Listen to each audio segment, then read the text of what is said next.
Can I tell you that there's a time for everything under the sun? And God does not want you to go one more minute holding and carrying that pain in your heart. Let these words be yours. Don't let the enemy destroy you. There is no good or glory that comes from living a desolate life. So I want you to know that God longs to restore you. But the question is, will you let him? Will you let him in your silent suffering? Will you allow the kinsman redeemer to redeem that which is rightfully yours as a daughter of the King? You know, perhaps maybe you don't know that you've ever even had a robe. Maybe you're here today and saying, you know what, I don't know that I've even had the robe of righteousness. I've gone to church, I've done good things, but I've never really felt like I've had a sincere relationship where I talk to God and he actually talks to me.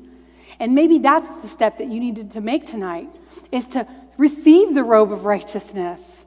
And then the healing can begin.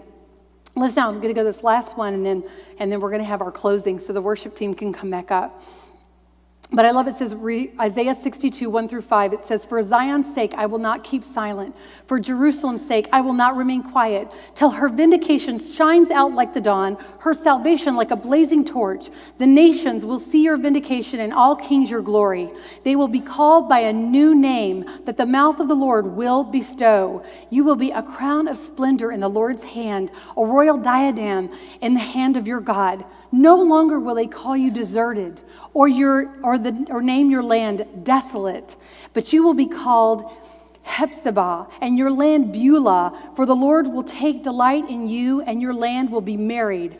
As a young man marries a young woman, so will your builder marry you. As a bride rejoices over his bride, so will your God rejoice over you. And those names, Hephzibah means my delight is in her, and Beulah means thou art married.